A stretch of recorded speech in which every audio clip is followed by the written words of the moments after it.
"Marry him," the judge said, "or sign the deed over by sundown." Clara Whitmore looked up from the defendant's bench and met the eyes of the most dangerous man in 3 counties. Rhett Maddox, wanted in 2 states. A killer according to every wanted poster nailed to every post between here and Denver. He stood at the back of that courtroom like he owned it hat in hand, jaw set, and said 7 words that changed her life completely. "I'll marry her, and I'll keep what's hers." If this story already has you hooked, subscribe to our channel right now and drop a comment telling us what city you're watching from.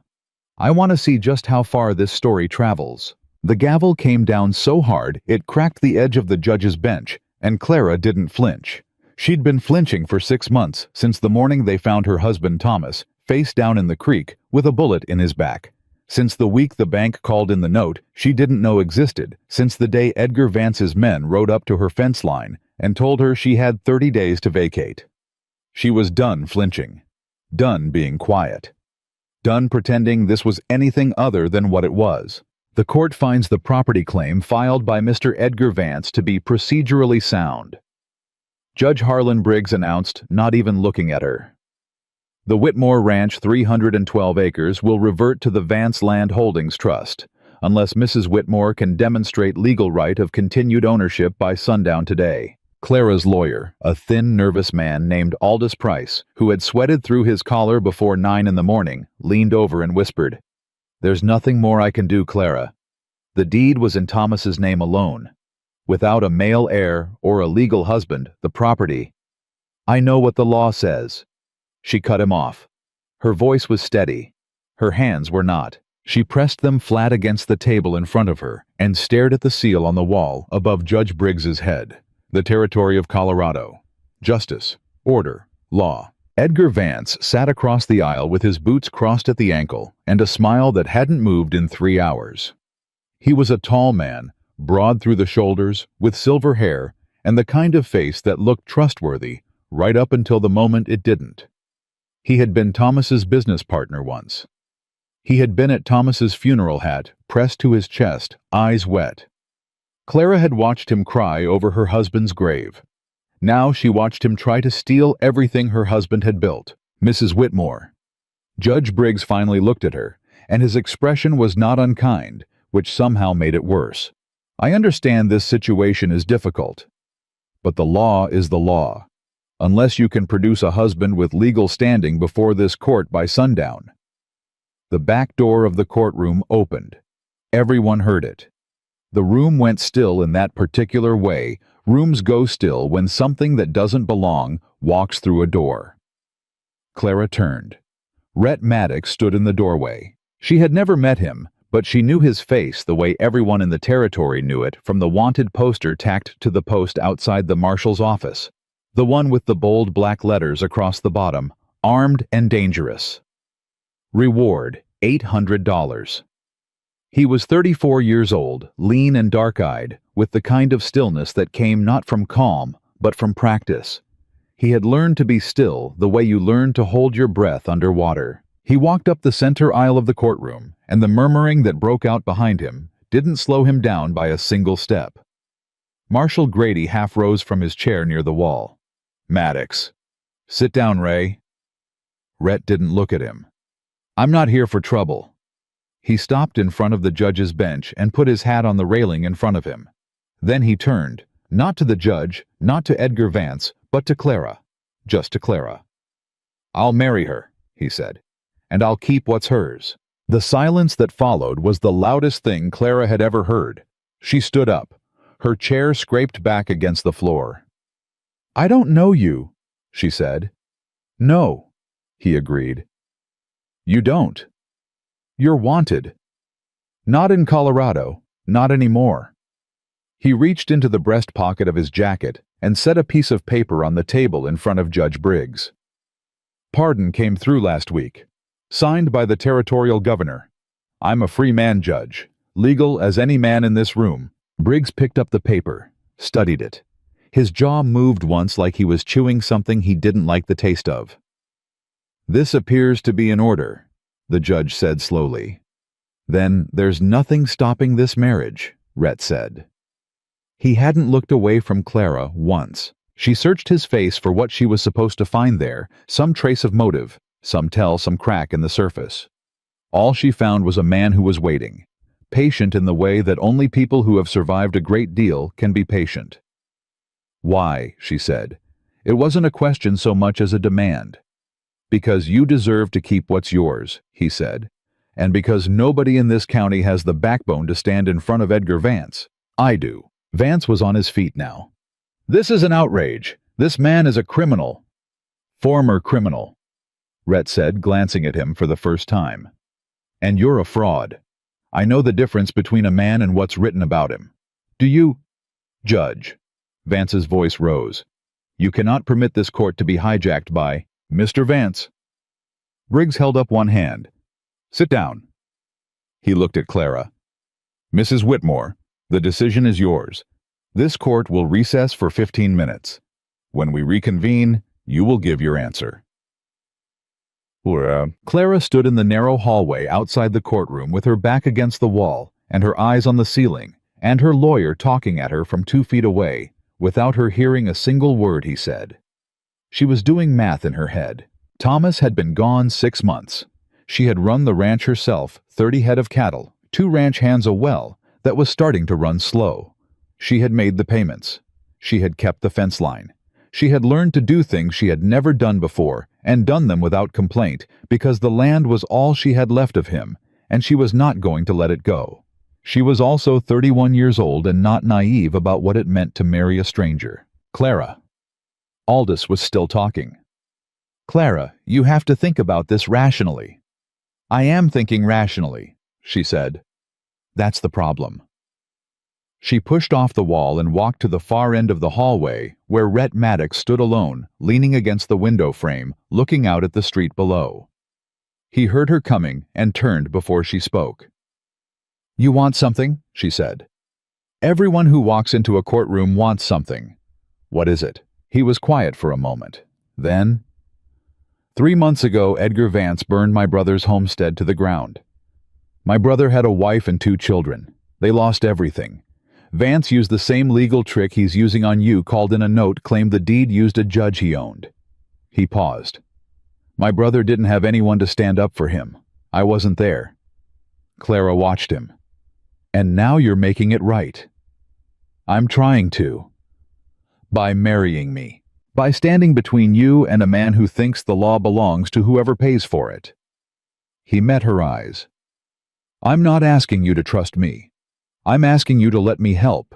You keep the ranch. You run it however you want. I won't interfere with your life. And if I decide I want a real marriage."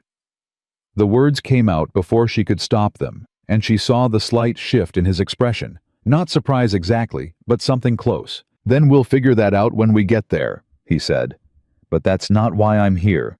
I want to be clear about that." "Why are you being clear about it?" "Because you've already been lied to enough," he said, "and you're smart enough to know it." That was when she made her decision. Not because she trusted him. Not because she felt anything except desperate and tired and furious. But because he had just said the one thing that no one had said to her in 6 months of this whole ugly ordeal. He'd told her the truth.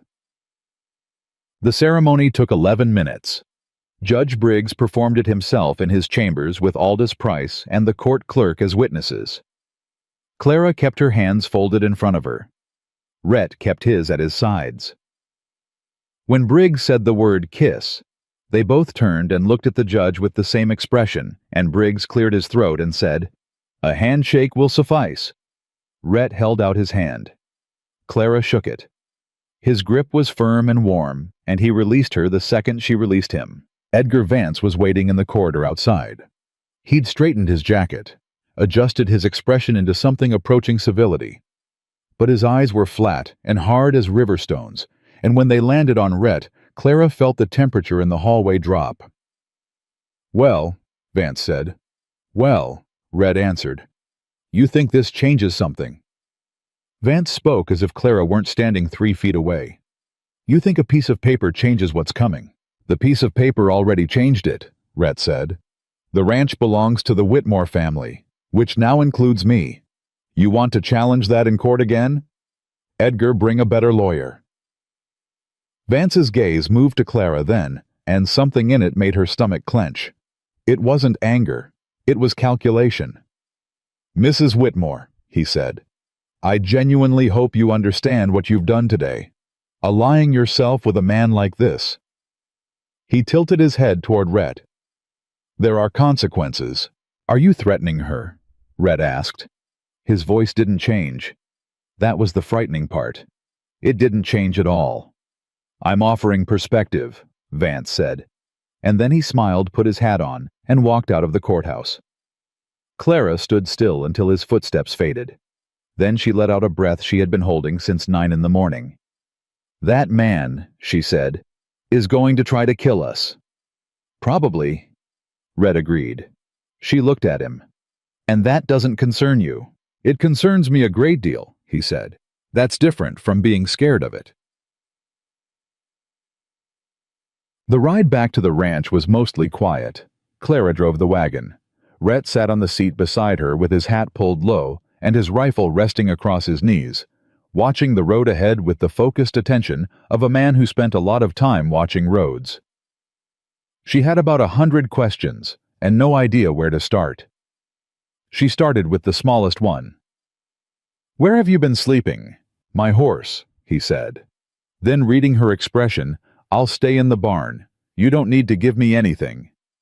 I'm not going to have my husband sleeping in the barn, she said, and heard the strangeness of the word in her own mouth.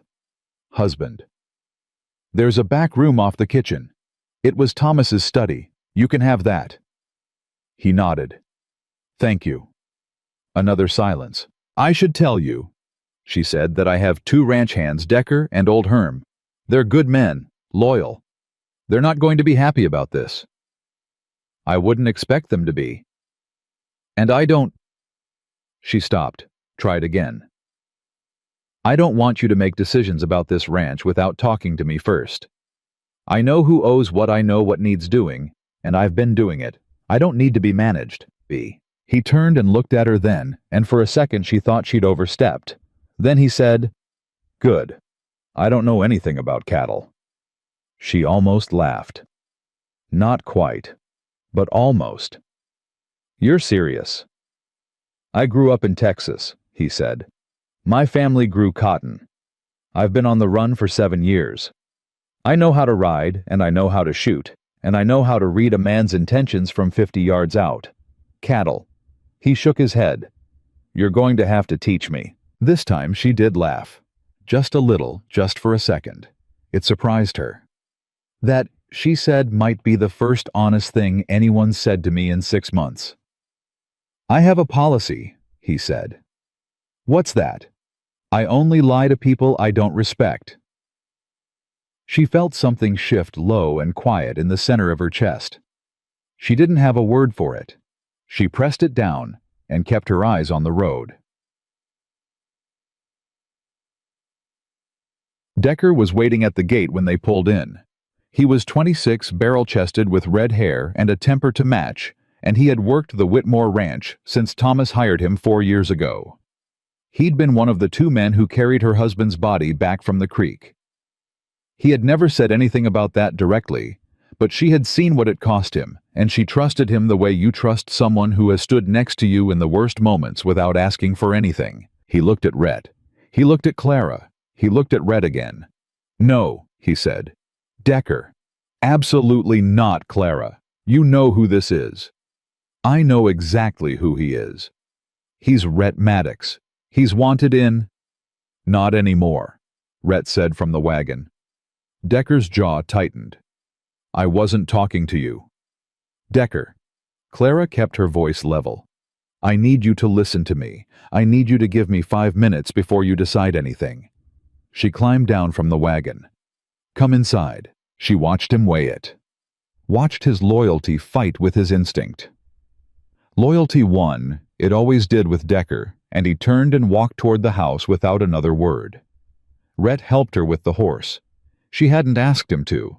He just did it efficiently and quietly, like a man who understood that the best way to earn his place in a strange house was to make himself useful before he opened his mouth. She noticed. She wasn't sure yet if that was a good thing or a bad thing. Yaticho. Inside, she told Decker everything.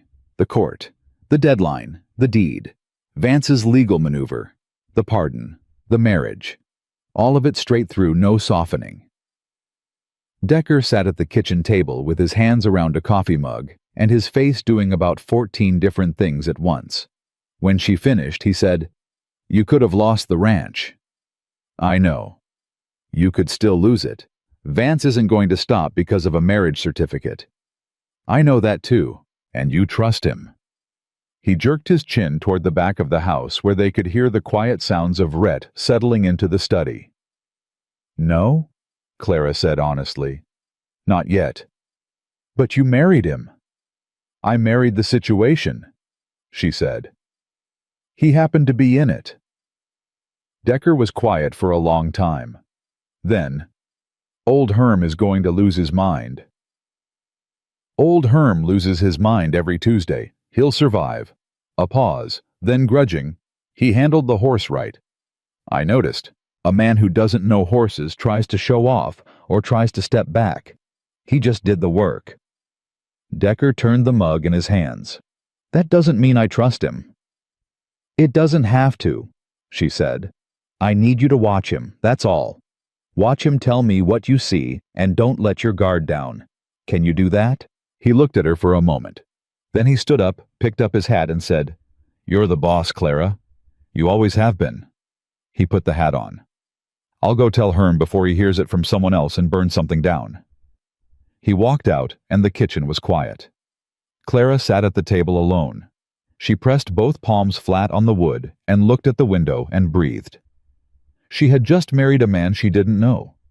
She had done it to save a piece of land. And somewhere in the back of the house that man was sitting in her dead husband's study, and she had no idea, not even the first idea, what was going to happen next. She got up, put the coffee on, because whatever came next, it was going to need coffee. Rhett came out of the study just past 7. She was at the stove. She didn't turn around. "I can sleep in the barn," he said. "I wasn't trying to—" "Sit down," she said. "I made supper." Another pause. "You didn't have to." "I cook supper every night," she said.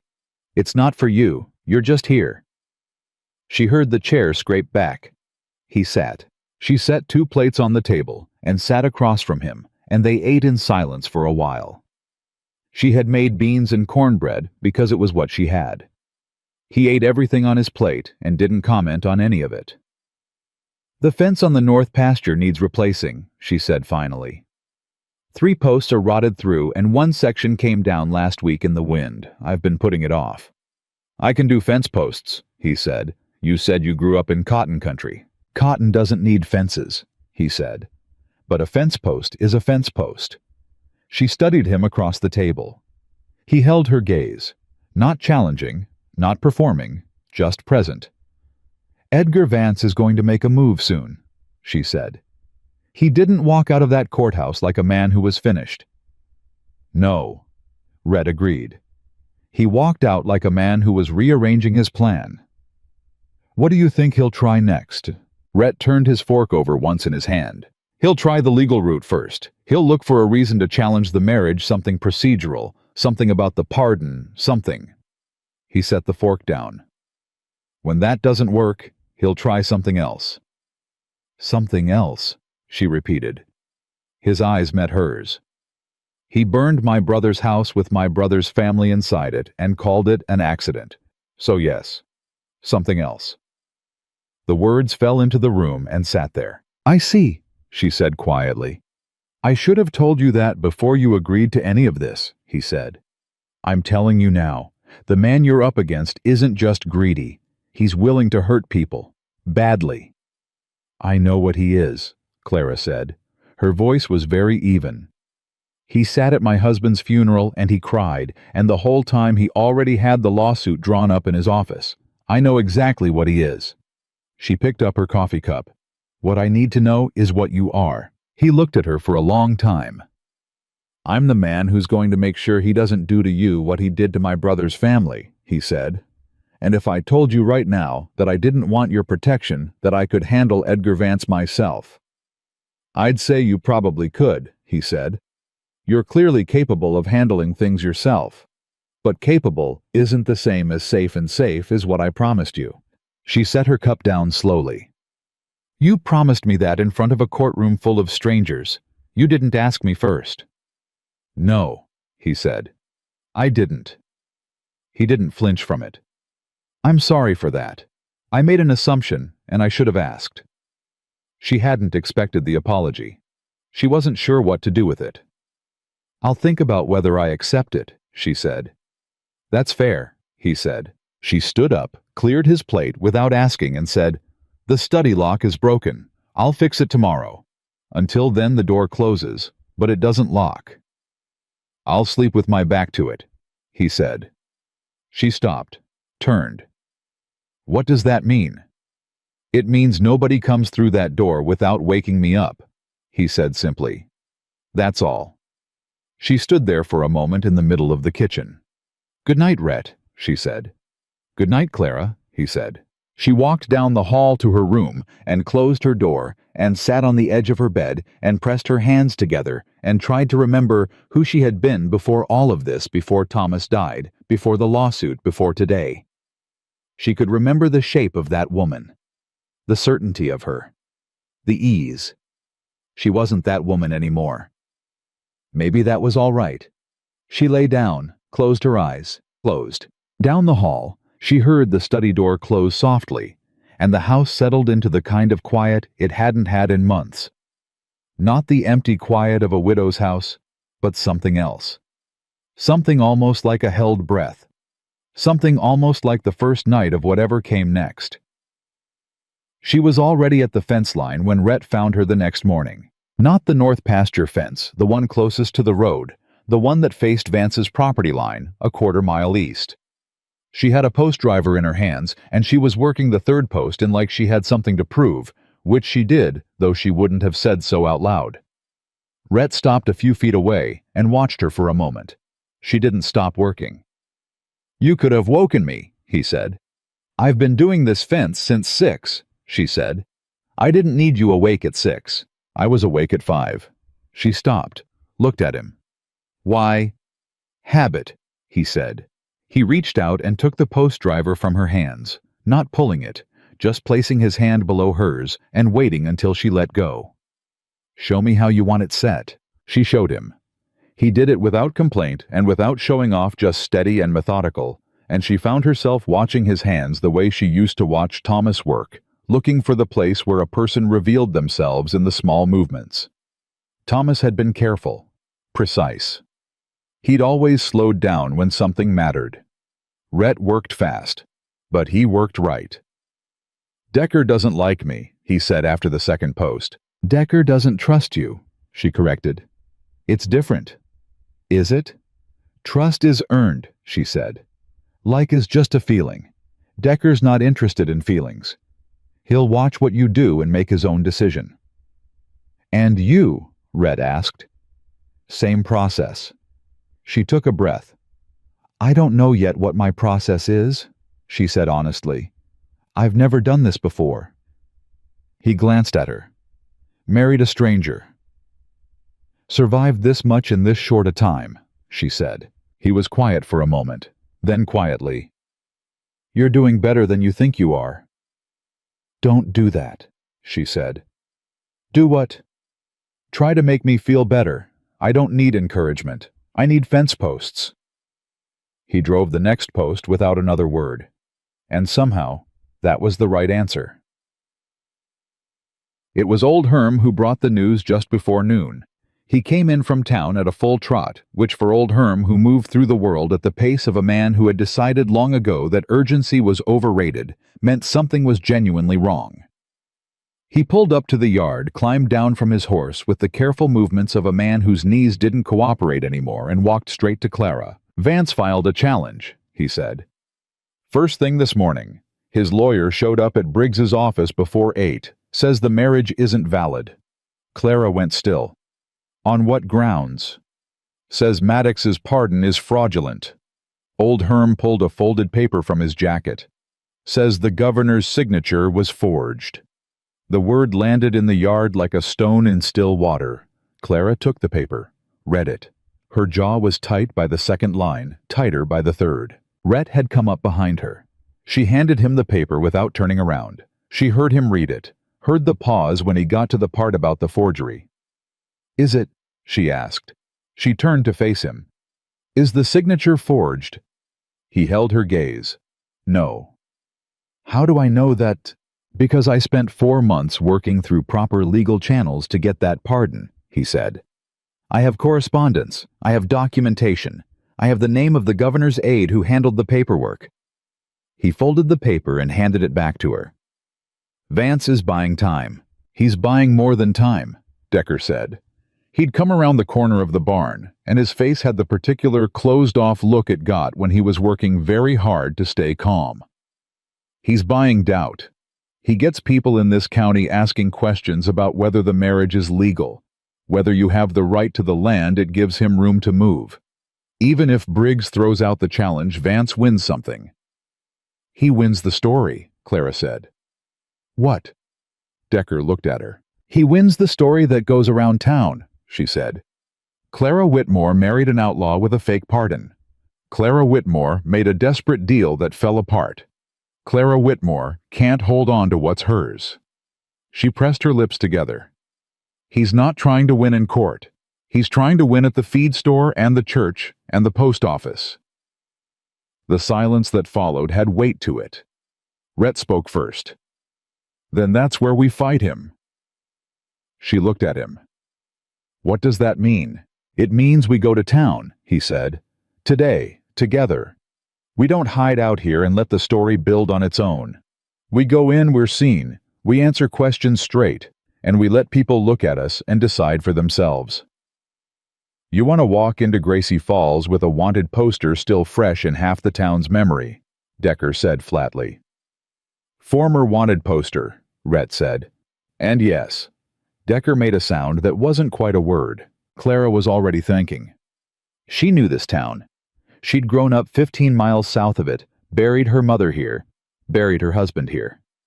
She knew whose opinion traveled fastest and whose mattered most, and she knew that Rhett was right. A story left to grow, in the dark, grew wrong every time. "We go this afternoon," she said. Decker opened his mouth. "This afternoon," she said again with the particular quiet that meant the conversation was over. He shut his mouth. Gracie Falls. On a Wednesday afternoon ran at about half speed the feed store, the post office, the general mercantile, the small land office on the corner where Vance's lawyer kept his secondary office. Clara had walked these streets for years, and she knew exactly which eyes would find her the second she turned off the main road. She felt them find her. She didn't look away from any of them. Rhett walked beside her. Not in front, not behind, beside, and his posture said everything it needed to say without a single word. He wasn't performing. He wasn't doing the wide-legged swagger of a man trying to look dangerous. He just walked steady and even, and he looked at the same people who were looking at him and nodded his head like a man who had nothing to prove. It was, Clara thought, the most disarming thing he could possibly have done. The first real test was Ruth Gallagher. Ruth owned the mercantile and had been the unofficial central intelligence of Gracie Falls for 23 years. She knew everything spread half of it and had the moral confidence of a woman who had never once in her life questioned her own judgment. She was also one of the few people in this county who had been genuinely kind to Clara after Thomas died, and that mattered. She was standing at the doorway of the mercantile when they came up the boardwalk, and her expression was the careful blank of a woman doing intense mental calculations. "Clara," she said. "Ruth." Clara stopped, held the woman's gaze. "I expect you've heard." "I've heard several things," Ruth said. "Not all of them consistent with each other." "Then let me give you the consistent version." Clara's voice was steady and clear, loud enough that the two men outside the feed store across the street could hear it if they were paying attention, which they clearly were. "My husband's business partner spent the last 6 months using legal tricks to take my land.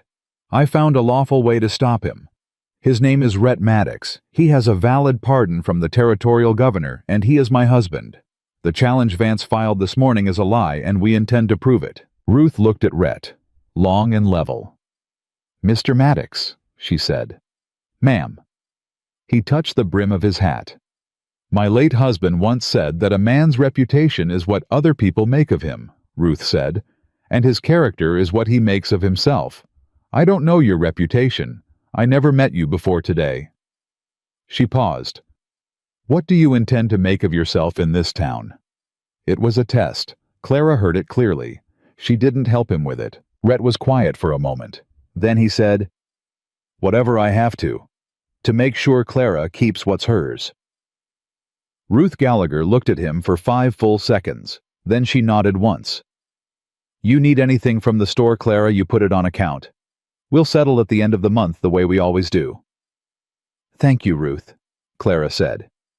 They walked on, and behind them, Clara heard Ruth step back inside, heard the sound of the woman's voice already talking to someone in the back of the store. The story was turning. The land office was the last stop. Vance's lawyer was a man named Corbett Young. Sharp, featured the kind of young man who had gone to school somewhere east and come back out west with the certainty that he understood things other people didn't. He had set up in the corner office across from the courthouse 3 months ago, right around the time Vance's legal pressure on the ranch had started in earnest. Clara had noticed the timing. She had not forgotten it. Corbett was at his desk when they walked in, and his composure cracked for just a fraction of a second before he reassembled it. "Mrs. Whitmore," he said. "Mr. Maddox." The second name came out slightly more carefully than the first. "We're here about the challenge filed this morning," Clara said. "I'd like to know specifically which documentation Vance is claiming proves the forgery. That's a matter for the court." "It's a matter you made public the minute you filed it," Rhett said. He'd stopped in the center of the room, and he didn't sit down. He didn't touch anything. He just stood there and let his presence fill the space the way certain men could. "You put the word forgery into a legal document, and then you let that document sit in a courthouse where anyone can read it. That's not legal process. That's a smear campaign with filing fees." Corbett's jaw tightened. "My client has legitimate concerns." "Your client has a history of legitimate concerns that turn out to be fabricated," Rhett said. "I can name 3 counties in this territory where Edgar Vance used the same legal tactic on the same kind of target. Widows, small homesteaders, people who couldn't afford to fight back." He took 1 step forward. "I've been collecting documentation on Edgar Vance for 4 months, Mr. Corbett. Long before I walked into that courtroom yesterday. You might want to tell your client that." The silence in the office was so complete that Clara could hear the clock on the wall. Corbett's face had gone carefully neutral, which was more revealing than anger would have been. "That's a significant claim," Corbett said. "It's a significant file," Rhett said. "And it's sitting with a territorial judge in Denver. I sent it 3 weeks ago." He paused. "That was the other part of the pardon arrangement. The governor didn't just sign my pardon out of goodwill. He signed it because I gave him enough to open an investigation into Vance's land dealings across 4 counties." Clara didn't move. She had not known that. She kept her face still through a force of will she hadn't known she had. "So when the forgery challenge lands in front of Briggs," Rhett continued, "it's going to land on the same day Briggs gets a letter from Denver asking some very pointed questions about how a certain land dispute settled so quickly and so conveniently. You might want your client to know that before he spends money, he doesn't need to spend." Corbett said nothing. "Thank you for your time," Rhett said. And he turned and walked out. Clara followed. She waited until they were half a block down the street. Then she stopped. "You didn't tell me that," she said. He stopped, turned. "No. The investigation. The file. The arrangement with the governor. You didn't tell me any of that." "I told you what you needed to know before you made your decision," he said. "I didn't want to hand you a reason to say yes that wasn't actually about your situation." She stared at him. "That's a very fine line." "I know. I don't like it. I know that too." He held her gaze without apology, but also without defense. "I'm telling you now, everything, whatever you want to know." She looked at him for a long moment. The street moved around them, a wagon going past, a dog crossing the road, two women watching from outside the post office. "Tonight," she said, "after supper, you tell me everything." "All right," he said. "All right," she said, and she started walking again, and he fell back into step beside her, and neither of them said anything else until they were in the wagon and out of town, and the weight of the afternoon was settling into something she didn't quite have words for yet. Decker found the note nailed to the barn door when they got back. He pulled it off and read it once, and then walked directly to Clara, with his face doing the thing it did when he was controlling something large. He handed her the paper without speaking. It was short. No signature. 5 words written in a plain, hard hand. "Leave now or burn next." Clara read it twice, folded it, put it in her jacket pocket. Decker was watching her. "Clara, I heard you," she said, though he hadn't spoken. "I know. This is a threat against your life. I know what it is." "Then you know what it means. Vance isn't bluffing. He told Rhett his brother's house burned." "I know about the brother," she said. Decker stopped, looked at her, then looked at Rhett, who was standing a few feet away. "You knew." "He told me last night," Clara said. "Edgar Vance burned his brother's home and called it an accident. A woman and 2 children nearly died." She looked at the barn, at the house, at the fence line and the cattle beyond it, and the blue Colorado sky going gold at the edges in the late afternoon. Thomas had built the barn himself. The house too, mostly. She had helped him hang every door in it. "I'm not leaving," she said. "Clara." "Decker." She turned to him, and her voice had the particular quality it got when the decision was final. "I will not be run off the land my husband died for. I will not hand Edgar Vance what he wants because he's willing to threaten me. That is not who I am. That is not who this family is." She paused. "But I need to know, are you still in? Because what's coming is not going to be quiet.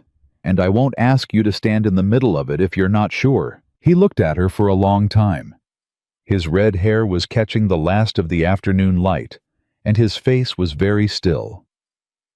"I've been sure since the day Thomas hired me," he said. "I'm not going anywhere." She nodded. Once. Then she looked at Rhett. He hadn't said anything during the whole exchange. He'd just stood there slightly to the side, letting her run the thing the way she needed to run it. She understood now that this was deliberate. He had read the situation and made a choice to give her the center of it, and she didn't know yet whether that was calculated or genuine, but it was the right call. "You said tonight," he said. "Supper. I'll tell you everything." "Yes," she said. "And then we make a plan. Together," he said. It wasn't sarcastic. It was a genuine question. "Together," she said. It cost her something to say it. She felt the cost and paid it anyway, because some things were worth what they cost. She pulled the note from her pocket. Read it one more time.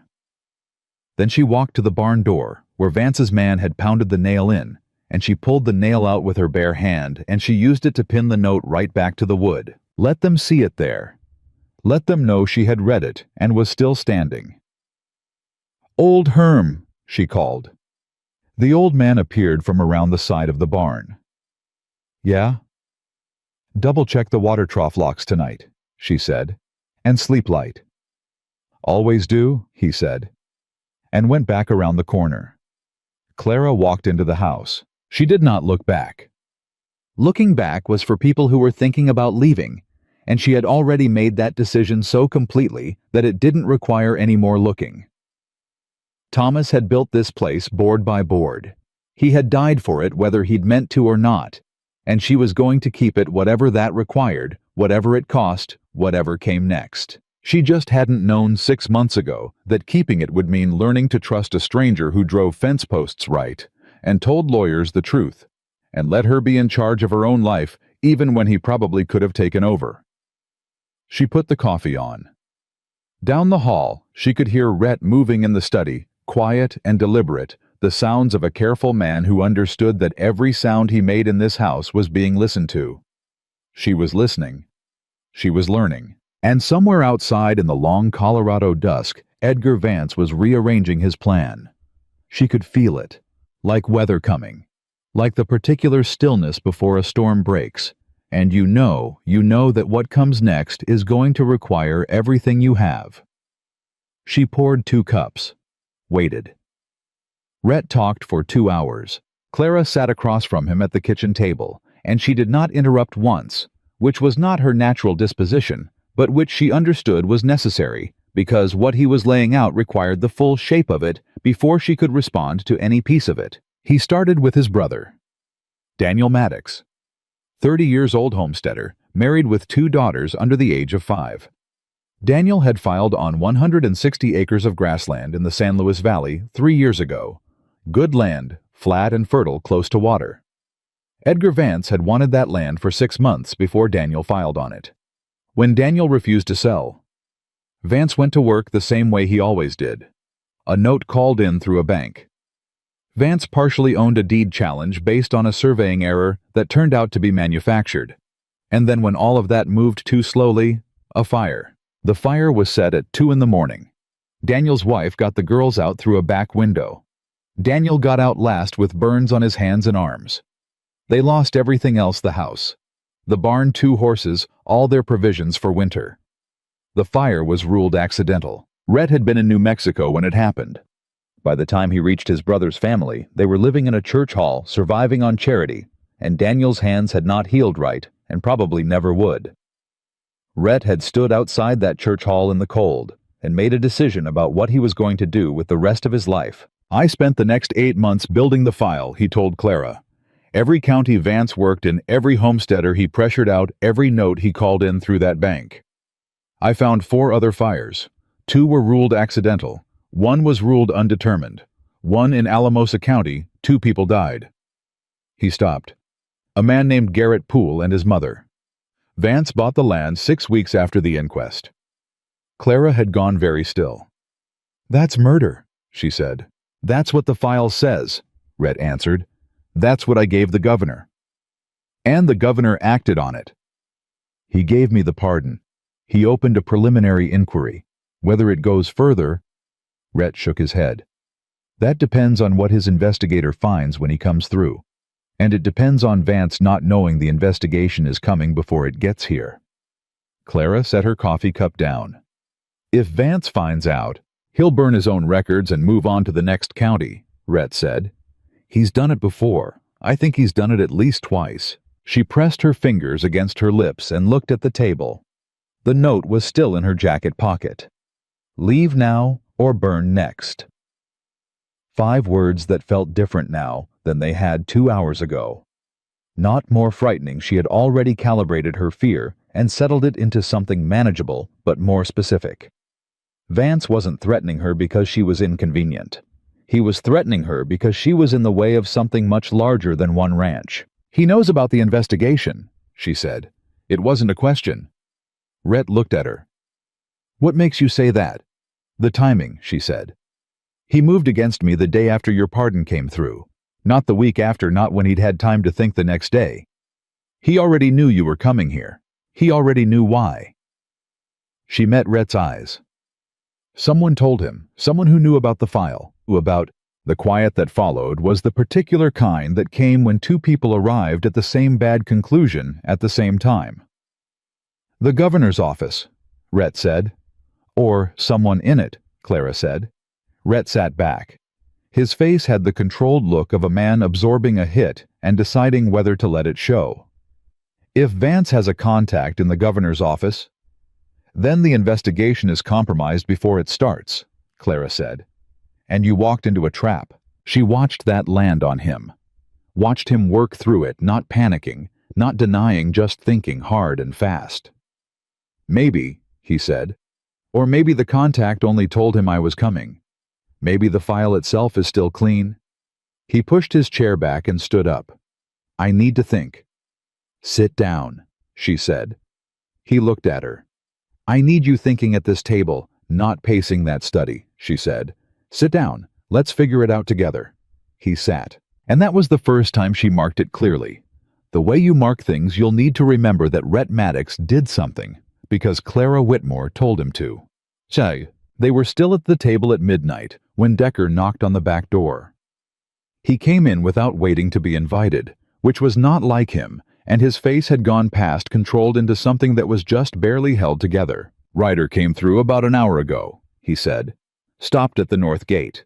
I was doing the late check and I heard him. He reached into his jacket and held out a small folded piece of paper, the kind used for telegraph messages. He said a woman in town asked him to bring this out. Said her name was Ruth Gallagher. Clara took it, read it. Her throat tightened. She passed it to Rhett without speaking. He read it and set it flat on the table. Ruth's message was 8 words. Corbett left for Denver this afternoon. Take care. Corbett, Vance's lawyer. Gone to Denver where the governor's office was, where the investigation file sat, where the one person who could derail the whole thing needed only a few hours with the right contact to do it.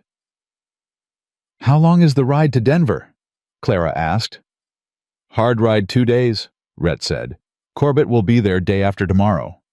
Then we have 2 days to do something, she said. There's nothing we can do about Denver from here, Rhett said. The file's already there. Either it's protected or it isn't. Either the investigator is clean or he isn't. He folded the telegraph message and handed it back to Clara. What we can do is make sure that whatever Vance is planning here happens somewhere we can see it coming. Decker looked between them. What does that mean? It means Vance isn't going to wait for Corbett to come back, Rhett said. He sent Corbett to handle Denver. He's going to handle this end himself, and he's going to do it fast before any word comes back here about what Corbett's doing. He looked at Clara. The note on the barn door wasn't a warning. It was a schedule. Clara understood immediately. He told us when, she said. He told us before he expected us to be ready. He thinks you're frightened, Rhett said. He thinks that note either ran you off or ran you to ground. He's not expecting you to be sitting at a kitchen table making plans at midnight. Good, she said. She pulled the note from her pocket and set it on the table next to Ruth's telegraph. She looked at both of them. Then let's use what he doesn't know. They were up before dawn. The plan was not complicated, which was why it had a chance of working. Complicated plans required all their pieces to cooperate. This one required only 3 things: Rhett riding to the neighboring homestead to get help from the Garrity brothers, who had their own grievances with Vance and their own reasons to act. Decker riding the fence line to identify any weak points Vance's men might use to approach the property without being seen, and Clara going back to town, alone. Rhett had objected to that part. Not loudly, not controlling, he'd stated his concern once clearly and then waited for her response. I need Ruth Gallagher, Clara said. Ruth knows something she didn't put in that telegraph. She's careful she doesn't send 8 words when she has 20 to say, unless the extra 12 felt too dangerous to write down. I need to talk to her face to face. Then I'll go with you, he said. You going with me makes it a confrontation, she said. Me going alone makes it 2 women having coffee. There's a difference. He held her gaze. I don't like it. You don't have to like it, she said. You have to trust it. That stopped him. She watched him work through it, the instinct to protect fighting with the thing he'd promised her, the thing she'd asked him for on the very first day. Don't manage me. Be back by noon, he said. By noon? She agreed. She was out the door before either of them could think too much about the fact that they had just negotiated a decision like 2 people who had been doing it for years. Ruth Gallagher was waiting at the back door of the Mercantile with coffee already poured. She pulled Clara inside before a word was spoken and closed the door behind them. And the particular urgency of that movement told Clara that whatever Ruth hadn't written in the telegraph was considerably worse than what she had. Corbett came to see me yesterday, Ruth said. She sat down across from Clara and wrapped both hands around her own cup. Before he left for Denver, he didn't announce himself, just walked in at closing time, like he had every right to ask me to step into the back room. What did he want? He wanted to know about Thomas, Ruth said, about how he died, whether I had ever heard anything that contradicted the official account. She paused. Whether I had ever heard anyone suggest it wasn't an accident. Clara's hand stopped moving. Thomas was shot. It was ruled an accident. A hunting party. I know what it was ruled, Ruth said. And I told him the same. She looked at Clara steadily. But Clara, that's not the first time someone's asked me that question. Marshal Grady asked me the same thing 4 months after it happened. Almost the exact same words. The kitchen was very quiet. Grady asked you, Clara said slowly, whether Thomas's death was an accident. He did. And what did you tell him? Same thing I told Corbett, Ruth said. That I didn't know anything contrary to the official account. She set her cup down. But I'll tell you something I didn't tell either of them. The morning before Thomas died, he came into this store. He was in a hurry, bought a few things, started to leave, and then he came back to the counter, and he said to me, Ruth, if anything happens to me, you tell Clara to look at the second survey, the original one before Vance's man came through. She met Clara's eyes. I thought at the time it was just talk, worried talk. Thomas was always worrying about the ranch finances. I didn't think... She stopped. You didn't think it was a warning, Clara said. No. Ruth's voice had gone tight. I think about it now. Every day I think about it. The second survey. Clara pressed her hands flat on the table and did the arithmetic. Vance had used a surveying error to go after Daniel Maddox's land. He'd used the same kind of claim against the Whitmore Ranch, a procedural challenge to the deed. But the original survey, the one filed before Vance's man came through, if the original survey shows different boundary lines, Clara said, it changes the validity of Vance's deed claim entirely. It doesn't just protect my land, it proves the challenge was built on falsified data. Ruth nodded. Thomas knew it. That's what he was trying to tell me. Where is the original survey? The land office would have it. But Corbett works out of the land office, Clara said, and Corbett left for Denver yesterday. She was already standing. Which means that office has been unoccupied since yesterday afternoon. Ruth looked at her. Clara, you cannot break into a government office. I'm not going to break in, Clara said. I'm going to walk through the front door. The land office holds documents pertaining to my property. I have legal standing to request access. You can request it. You can't demand it without... The clerk is Miles Finch, Clara said. He owes Thomas Whitmore 3 years of goodwill for a land dispute Thomas helped him settle without ever taking a penny. I'm going to go remind him of that. She put on her jacket. Thank you, Ruth, for all of it. For the Telegraph for telling me this. She paused. You should have told me about what Thomas said sooner. I know, Ruth said quietly. I'm sorry. Clara nodded. Let it go. There was no time for anything that was in the past. Miles Finch was a small, anxious man who kept his desk in a state of aggressive organization and found any deviation from expected procedure physically uncomfortable. When Clara walked through the front door of the land office and told him calmly and directly that she needed to review the original survey documentation for the Whitmore property, his first instinct was to tell her she needed to file a formal request. His second instinct, which arrived about 3 seconds after she quietly mentioned Thomas's name, and the Finch boundary dispute of 1881, was to go find the file himself. He was back in 4 minutes. He set the folder on the counter without speaking and went to stand at the far end of the room, studying something on the wall with extraordinary concentration. Clara opened the folder. The original survey was dated 1877. It was drawn in a clean, careful hand boundary lines, precise coordinates noted at each corner.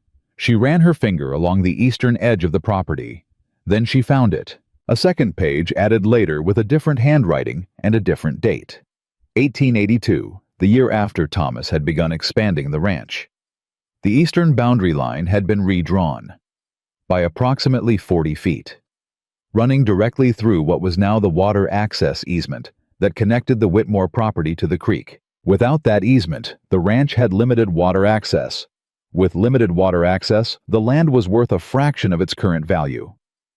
And without that value, any legal challenge Vance filed would be for far less than the property had been assessed, at which meant his deed claim was based on an inflated, falsified assessment. Thomas hadn't just found a surveying error. He'd found the mechanism Vance used to devalue properties before he moved against them. Her husband had been 3 steps ahead of Edgar Vance, and Edgar Vance had known it. She stood at that counter for a long moment. The document in front of her was evidence of fraud so clear that a first-year lawyer could make a case from it. It was also evidence of a motive, a very clear, very serious motive, for why Thomas Whitmore had ended up face down in a creek with a bullet in his back. She made herself breathe. She asked Miles Finch, very calmly, to make her a copy of both pages. He did it without speaking, without looking at her, and when he handed her the copies, his hands were not entirely steady. "Miles," she said, "Mrs. Whitmore. Lock this office today. Don't open it for Corbett when he comes back without a direct order from Judge Briggs in writing." He swallowed. "Mrs. Whitmore, I can't—" "You can," she said. "And you will because you know what this is, and you know what he is, and you are not the kind of man who helps him do it." She met his eyes. "Thomas knew that about you. That's why he helped you when no one else would." Finch looked at the folder on his desk. He looked at Clara. He locked the front door behind her when she left. She was back at the ranch by 11. Rhett was in the yard, and he saw her face the moment she came through the gate, and his whole posture shifted not toward alarm, but toward readiness. The distinction was important. She handed him the copied pages without preamble. He read them in under 2 minutes. She watched his jaw tighten on the second page. "Thomas found this," Rhett said. "Before he died," she confirmed. He looked up at her. His eyes were doing the particular thing they did when he was moving fast through implications following each one to its end.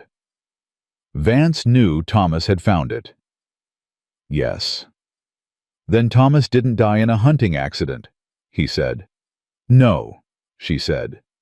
She had said the word to herself 11 times on the ride back from town, practicing it, making herself say it out loud to nobody, until it didn't break her voice. It still cost her something, but her voice held. He didn't. Rhett was quiet for a moment. When he spoke, his voice was careful in the way of a man who understood that the wrong tone right now would do damage. "I'm sorry, Clara." "Don't," she said. "Not yet. There's no time for that yet." "All right." "Where are we with the Garrity brothers?" "Ben Garrity will have 4 men here by nightfall," Rhett said. "He didn't ask questions, which tells me he's been waiting for this." "Good. And Decker found 2 gaps in the north fence line, both on the creek side. If Vance sends men in tonight, they'll come from the creek side," she said. "That's where the water easement is. That's what he wants to control first." She folded the copied survey pages and put them in her jacket, the same pocket where she'd put the threatening note 2 days ago, and Ruth's telegraph, and the weight of everything she was carrying was getting considerable. "We're not waiting for him to make the first move." Rhett looked at her. "What are you thinking?" "I'm thinking that we have enough," she said. "The survey evidence, your file in Denver, the pattern across 4 counties. I'm thinking that we get all of it together in front of Judge Briggs tonight before Corbett gets back from Denver, before Vance makes his next move." She met Rhett's eyes. "I'm thinking we stop playing defense." He was quiet for half a second. "Then, Briggs may not be clean." "Briggs may not be," she agreed. "But Briggs has been in this territory for 20 years, and he has a family here and a reputation he has not entirely thrown away. If we give him something documented and verified and witnessed, he has more to lose by protecting Vance than by acting on what's in front of him." She paused. "I'm betting on a man's instinct towards self-preservation." "That's a narrow bet." "It's the one we have." He looked at her for a long moment. Something moved across his face that she couldn't fully read. Not doubt, not admiration exactly, but something in the space between those two things. Something that was trying to name itself. "Decker," he called. Decker appeared from the barn. "Yeah. Can you ride to the Garrity place and get Ben here before 6? "If I leave now," Decker said. "Leave now," Clara said. Decker went for his horse. Old Herm came around the corner, moving faster than his knees usually allowed. "You want me to go to Briggs? How did you—" Clara started. "Been listening from the other side of that fence for 10 minutes," Old Herm said, without a trace of apology. "I'm old, not deaf."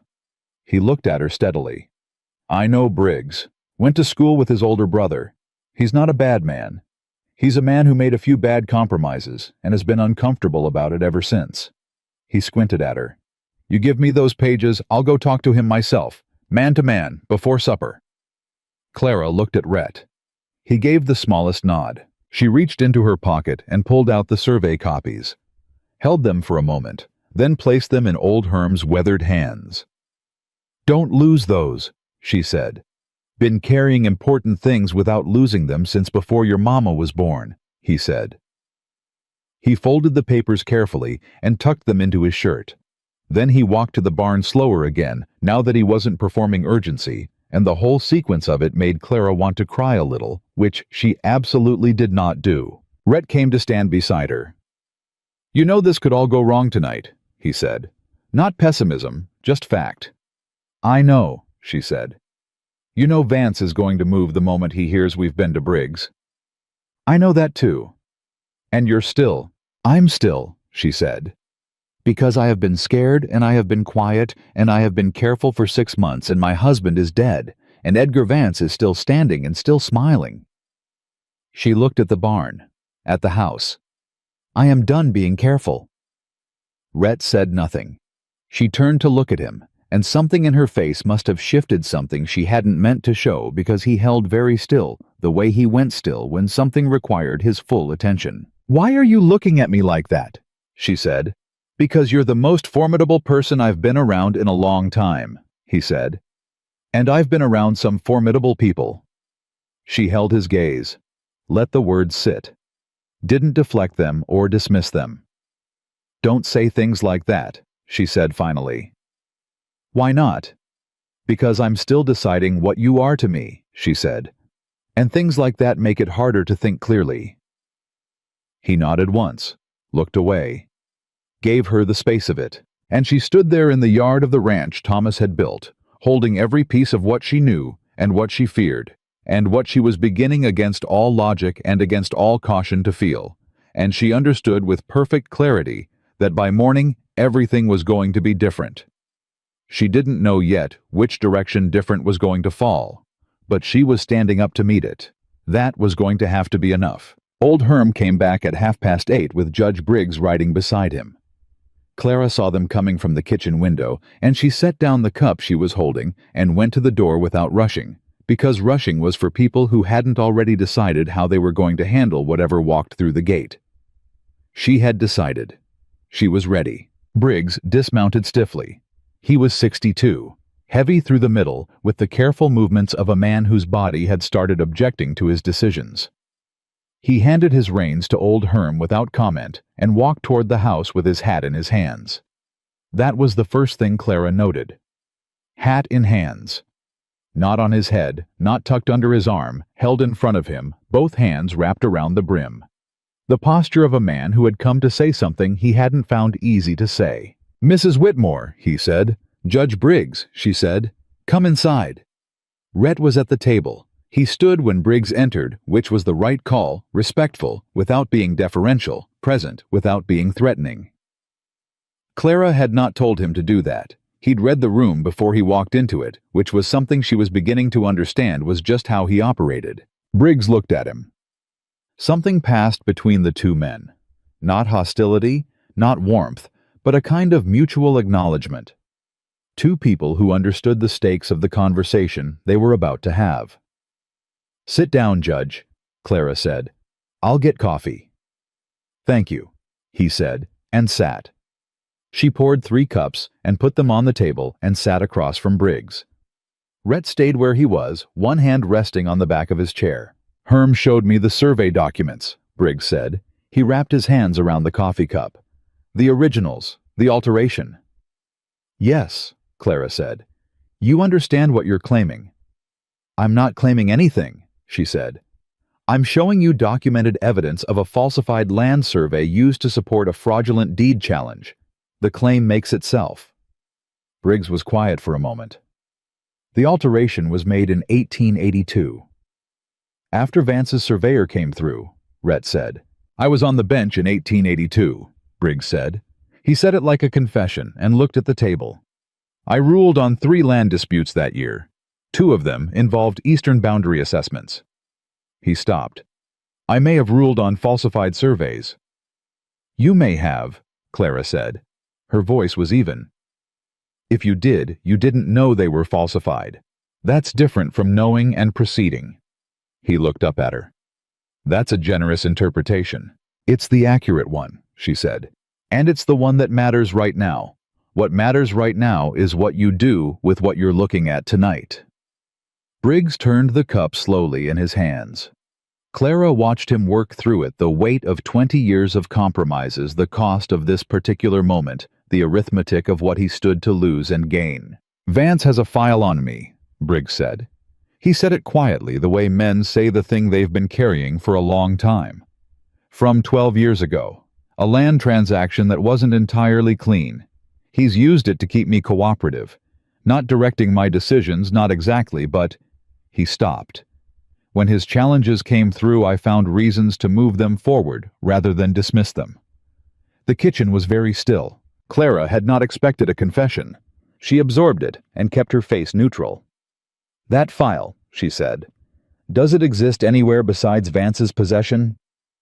I don't know, Briggs said. If we take Vance down, Rhett said from behind his chair, every piece of leverage he holds goes with him. That file, whatever's in it, it loses its power the moment he loses his. Briggs looked at him. And if the investigation fails, if Corbett gets to Denver and neutralizes whatever you sent to the governor? Then we're all in trouble, Rhett said. But you're already in trouble, Judge.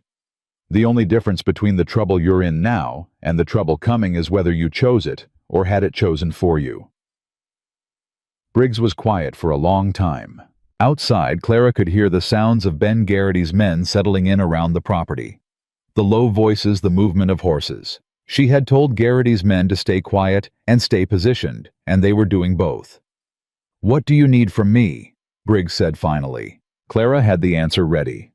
She'd had it ready since she'd ridden back from town with the survey copies burning a hole in her pocket. An emergency injunction, she said. Tonight. Halting all legal proceedings related to the Whitmore property, pending a full review of the survey documentation. Simultaneously, a request to Marshal Grady in writing from you to take Edgar Vance in for questioning. She paused. Not arrest. Questioning. Just enough to slow him down and put him in a room where he can't direct whatever he's planning for tonight. Briggs looked at her. You think he's moving tonight? I think he sent a lawyer to Denver and a threatening note to my barn door on the same day, she said. He's coordinating, both ends at once. Whatever he's planning for this property, it happens while Corbett is running interference in Denver. She held Briggs's gaze. We have maybe 4 hours before he makes his move. Briggs set down his cup, straightened. Something in him had shifted the slope of his shoulders the way he held his jaw. Not the posture of a compromised man. The posture of a man who had decided something and was now simply executing the decision. I'll need paper, he said. And Grady. Herm is bringing Grady, Clara said. He should be here within the hour. Briggs looked at her steadily. You planned this very carefully. My husband planned some of it, she said. I finished it. Chatter. Marshal Ray Grady arrived at 9:15, and the expression on his face when he walked into the kitchen and found Judge Briggs sitting at Clara Whitmore's table told her everything she needed to know about what he'd been expecting the evening to look like. He was a solid man, Grady competent in the specific, limited way of someone who followed procedure, because procedure was comfortable and deviation was not.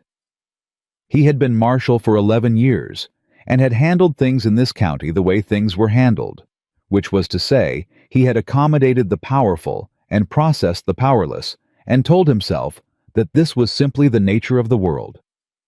He looked at Briggs. "Harlan, Ray," Briggs said. "Sit down. This is going to take a few minutes, and you're going to want to be sitting when you hear it." Grady sat. Briggs talked. Clara let him do it. She had given Briggs the evidence and the argument and the direction, and now she watched him make it his own. Watched him lay it out with the authority of a man who understood the law and had spent too long bending it and was now perhaps for the first time in a decade using it straight. Grady's face moved through several stages. Surprise, disbelief, calculation, and then at the part about Thomas, about the survey and the motive, something that crossed over from professional expression into something more personal and harder to categorize. "Thomas Whitmore," Grady said slowly. "You're saying Vance had him. I'm saying the evidence strongly suggests it," Briggs said. "I'm saying there is documented motive and a pattern of behavior across 4 counties that a territorial investigator is already looking at." He pushed the survey copies across the table to Grady. "I'm saying this county has been asleep on this for 3 years and people have died." Grady looked at the survey copies. He looked at them for a long time. Then he looked at Clara. "I asked Ruth Gallagher about Thomas's death," he said. 4 months after. I had a feeling, not evidence, just a feeling." He stopped. "I was told to let it go." "By whom?" Clara asked. He held her gaze. "By a man I should not have listened to." "Was it Vance?" Rhett said. Grady looked at him. "A beat." "His lawyer. Corbett came to see me. Said the case was closed, said opening it back up would only cause Clara more pain." He paused. "I let it go. I shouldn't have." The admission sat in the room like something that had been held under water for a long time and had finally surfaced. Clara pressed her hands flat on the table. "Then help us fix it," she said. "Tonight." The injunction took 40 minutes to draft. Briggs wrote it in Clara's kitchen by lamplight, careful and thorough, citing the survey evidence by document number and date. Grady co-signed as witness. When it was done, Briggs handed it to Clara, and she read it twice and passed it to Rhett, and he read it once. "This is solid," Rhett said. "It should be," Briggs said quietly. "It might be the most solid thing I've put my name to in a long time." Clara stood up. She did not thank him because thanks felt too small for what was happening, and too large for what was still ahead. "Grady," she said, "you'll go to Vance's property." "I'll take 2 deputies, Grady said. He was already on his feet, already moving with the purpose of a man who had decided to act before he could change his mind. "I'll bring him in for questioning on the survey falsification. That gives me reason, and it gives me time." He paused at the door. "Clara, I'm sorry. About Thomas. I should have pushed harder." "You can push now," she said. "That counts." He nodded and went out. The kitchen felt different after he left. Quieter, but not empty. Charged the way air feels charged before lightning, all the potential of it still unresolved. Decker came through the back door. He'd been outside coordinating with Ben Garrity's men, and his jacket was damp from the night air, and his face was tight. "2 riders," he said. "Coming from the creek side. Ben's men spotted them 20 minutes ago. They're not moving fast, which means they're trying not to be heard." Clara and Rhett looked at each other. "He sent them before Grady could get to him," Rhett said. "He didn't know Grady was coming," Clara said. "He was already moving." She turned to Decker. "How many of Ben's men at the creek line?" 3. "That's enough to hold the gap if it stays at 2 riders," Rhett said. "If there are more coming, we don't know about him." "There are more coming," Decker said. His voice was flat and certain. "I know because I found something." He reached inside his jacket and held out a small rolled piece of paper. "One of Garrity's men found it caught on the fence wire at the North Gap. Looked like it had been there since this afternoon." Clara unrolled it. It was a rough hand-drawn map, the Whitmore property north fence line creek approach marked with an arrow, and along the bottom, 2 words and a time, all sides. "Midnight." She looked at the clock on the wall. It was 10:47. The next hour was the fastest and the most completely focused of Clara's life. Rhett took charge of the exterior without being asked, not taking over, but moving into the space that needed filling, coordinating with Garrity's men and positioning Decker at the north fence, while old Herm, who turned out to have considerably more experience with this kind of situation than Clara had ever given him credit for, took the south side near the water trough with a rifle he handled with practiced ease. Clara stayed in the house, not because she'd been told to. Nobody told her anything, but because the house was where the injunction was, where the survey documents were, where everything they had built over the last 48 hours existed as physical, tangible proof. And if Vance's men got into the house, all of it could disappear. She understood that. She accepted it. She stood at the kitchen table with Thomas's hunting rifle, which she had learned to use 2 years ago and had never once needed until tonight. At 11:20, she heard the first shot from the north fence. One shot. Then voices shouted, then cut off, then quiet. She gripped the rifle and listened with everything she had. Footsteps on the porch. She turned. Rhett came through the front door. He was breathing hard, but not hurt. She checked for that first fast, and without trying to conceal that she was checking. 2 riders at the north fence, he said. Garrity's men held them. They're down, not dead, just down. Tied. He stopped in front of her. That's not the main group. I know, she said. The map said all sides. They'll come from the south next, try to draw our people away from the... He stopped. They both heard it at the same time. Not from outside. From directly below, the sound of something moving against the underside of the back porch, slow and deliberate. Clara moved without thinking. She crossed to the back door, put her hand flat against it to feel for heat. Thomas had told her once. Do that first always, and felt nothing. She stepped to the side of the door frame, away from direct line of sight through the window. Rhett was already beside her. Close. She could feel the steadiness coming off him. Not calm exactly, but the particular controlled stillness of someone who had been in this kind of moment before and had learned to use it rather than fight it. The back porch creaked.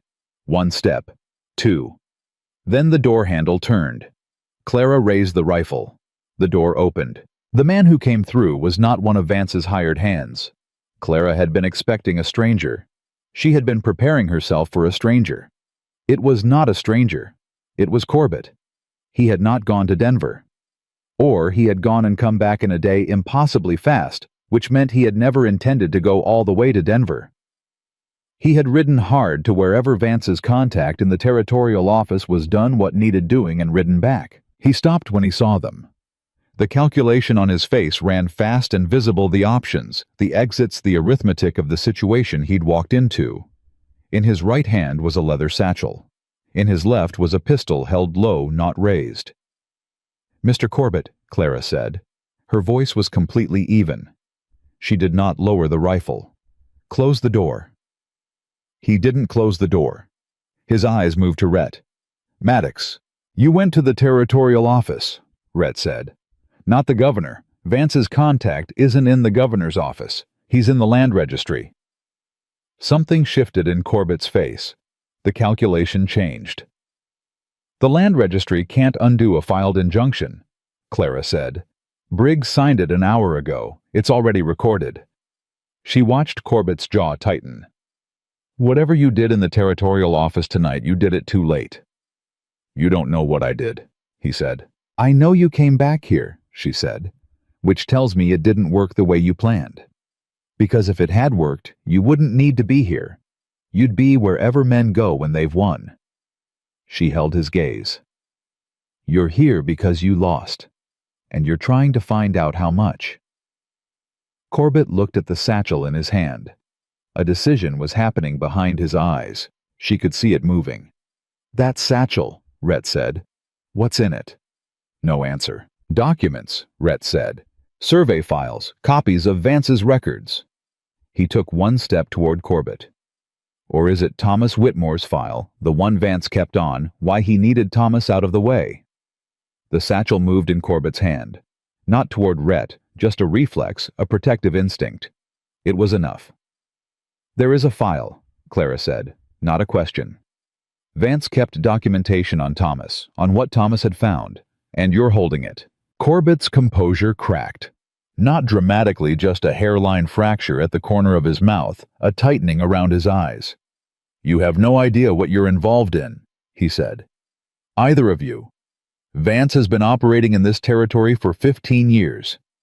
You think one injunction and a pardon from a governor who will be out of office in 18 months. Put the gun on the floor, Rhett said. His voice had changed. Not louder, just more final. The voice of a man who had run out of patience for the preamble. Corbett looked at him. He put the gun on the floor. Rhett crossed the room and picked it up in one motion, then held out his other hand. The satchel. Corbett held on to it for another 3 seconds. Then he put it in Rhett's hand. Rhett brought it to Clara. She opened it. There were 4 documents inside. 3 were copies of legal filings familiar, expected, nothing new. The 4th was a letter. She read it once. Her vision went sharp at the edges, the way it did when something was simultaneously terrible and exactly what she'd been afraid of finding. The letter was dated 14 months ago. It was written in a hand she did not recognize, addressed to Edgar Vance, and it confirmed in careful coded but ultimately readable language that Thomas Whitmore had been identified as a threat to the land consolidation operation, and that steps had been taken to ensure the issue would not progress further.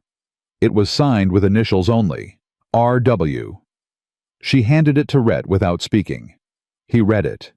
His face did not change, but his jaw went hard. Who is R.W.? She asked Corbett. Silence. Who is R.W.? She said again. Corbett looked at the floor. I want immunity, he said. In writing from a judge. I'm not saying anything without... The back door opened again and Grady walked in with a deputy at his shoulder and Edgar Vance's wrists in iron. The room stopped. Vance's composure was intact, barely but intact. He looked at the kitchen table, at the documents, at the open satchel, and in the space of 2 seconds, Clara watched him calculate and arrive at the answer and accept it with the particular dignity of a man who had been building toward this moment for 15 years and had always known somewhere below all his certainty that it was coming. He looked at Clara. Clever girl, he said. And it was not entirely unkind, which was the most chilling thing about it. Thomas was cleverer, she said. You should have known that before you moved against him. Something moved across Vance's face, fast, almost too fast to see. Not regret. Never regret. But something adjacent to it. The recognition that he had miscalculated a person and that the miscalculation had cost him everything. Grady, Rhett said. He held up the letter. You need to see this. Grady crossed the room and took it. He read it. His face went very still. R.W., Grady said. You know who it is, Clara said. She was watching him carefully. Grady folded the letter, slow and deliberate. I need to make some additional arrests tonight, he said. This goes further than Vance. How much further? Rhett asked. Grady looked at him. Far enough that you're going to want to make sure that injunction is bulletproof because by morning there are going to be people in this county very motivated to unwind it. Clara looked at the injunction on the table, at the survey copies beside it, at the letter Grady was holding. It's bulletproof, she said. So is everything else. Grady took Vance and Corbett out. His deputy followed. The door closed. The kitchen was suddenly profoundly quiet. Decker appeared from the hallway. He had come in through the front at some point, and she hadn't heard him, which told her how focused she'd been. Garrity's men are holding the south line, he said. No movement since the 2 at the north fence. I think word got back. It got back, Rhett said. They saw Grady ride up with Vance in tow. Decker looked around the room, at the documents on the table, at Clara, at Rhett. He did a slow accounting of the situation, and when he was done, he let out a long breath and sat down heavily in the nearest chair. I'm going to need someone to explain all of this to me. Tomorrow, Clara said. Tonight, he said. Tonight we hold the line until dawn, she said. And then we sleep. Decker nodded, stood up, went back outside. Old Herm appeared in the doorway, rifle still in hand, looking approximately as calm as a man who'd just held a fence line against a coordinated approach had any right to look, which was very calm indeed. "We good?" he said. "We're good, Herm," Clara said. "Good." He turned to go, then stopped. "Thomas would have liked tonight," he said. "He always said the only way to fight a man like Vance was straight at him." He glanced at Rhett. "You did that." He glanced back at Clara. "Both of you." He went out. The door closed again. Clara and Rhett were alone in the kitchen. She became aware all at once of how close they were standing. She had moved at some point in the last hour and had not moved back, and now there were perhaps 3 feet between them, which was nothing, which was everything, which was, she didn't have a word for what it was. She looked at the letter, at R.W. "Do you know who it is?" she asked. "I have a suspicion," he said. "Same suspicion Grady has." "Tell me." He did. 2 words and name she half recognized from the edges of Thomas's business conversations. Someone she had met once at a county meeting and promptly forgotten because he had seemed entirely forgettable. That was, she understood now, probably deliberate. "Tomorrow," she said. "Grady handles it tomorrow, and we handle what comes after." "And tonight," he said. She looked at him. At this man she had married 6 days ago in an 11-minute ceremony, who drove fence posts right and told lawyers the truth and stood in her kitchen at midnight with someone else's gun in his belt and her dead husband's vindication in his hands. "Tonight," she said, "I need to sit down." He pulled out the nearest chair for her. She sat. He sat across from her, and neither of them spoke for a while, and the silence was the kind that didn't need filling, the silence of 2 people who had been through something together and were still inside the aftermath of it, still finding the edges. "You were right," she said finally. "About all of it. About Vance, about the approach, about going straight at him." "You were right too," he said. "About Briggs, about Ruth, about going to town and standing in the street where people could see you." He paused. "I wouldn't have thought of that." "You wouldn't have thought of the Garrity brothers," she said. "No," he admitted. She looked at her hands on the table. "We did this together." "Yes," he said. She looked up at him. "I didn't think that was going to be possible," she said. "When you walked into that courtroom, I didn't think 2 strangers can't just become—" She stopped, tried again. "I didn't think it was going to work." "Does it?" he asked. Quiet. Just the question, no weight on it beyond the question itself. She looked at him for a long moment. "Ask me again in the morning," she said, "when I've slept and I can think straight." "All right," he said. She stood up. Picked up the injunction, the survey copies, tucked them safely together in the drawer under the kitchen counter where she kept things that mattered. She turned down the lamp. "Rhett," she said. "Yeah. Thank you." She said it simply, without qualification. "For tonight. For all of it." He nodded once. He didn't try to add anything to it, which was exactly right. She walked down the hall to her room. She lay down, and she did not sleep immediately. She lay in the dark, and she listened to the house settle. And somewhere down the hall, she heard Rhett move to the study door and close it. And outside she could hear the low voices of Garrity's men at the fence line, and the whole world felt different than it had a week ago. Not better, not worse, not simple, but true. Real. Like the beginning of something that had not yet shown her its full shape. She pressed her hand flat against the blanket and breathed and waited for morning. She slept 3 hours and woke before anyone else. The house was still. Outside, the last of Ben Garrity's men were trading off the fence watch in the gray. Before dawn, voices, low boots, quiet. Clara lay still for 30 seconds and took inventory of what she knew. What had happened, what was still unresolved, and then she got up, because lying down with that much unfinished business was not something she had the patience for. She was at the stove when Rhett came out of the study. He looked like a man who had slept in his clothes, which he had, and like a man who was entirely at peace with that fact, which he also was. He stopped in the kitchen doorway, read the room, read her, and went to the table and sat down without announcing himself. She poured him coffee without being asked. He took it without comment. This was, she realized, already a pattern. 6 days and they already had patterns. Grady came back at 4, Rhett said. I heard him ride up. He didn't knock, just left something on the front step. Clara turned. You didn't wake me. You needed 2 more hours more than you needed whatever he left. He paused. I read it. She set down the coffee pot. And R.W. is Robert Waller, he said. County land assessor. Been in the position for 9 years. Grady picked him up at his home at 2 in the morning. He wrapped his hands around the cup. Waller broke in under an hour. Named 6 other people involved in Vance's operation across the territory. 2 of them are in the legislature. Clara pulled out the chair across from him and sat. The investigation in Denver is now considerably less likely to be compromised, Rhett said. Because 3 of the 6 names Waller gave are the same names I put in the file 4 months ago. It corroborates everything. He looked at her steadily. It's over, Clara. The legal part of it.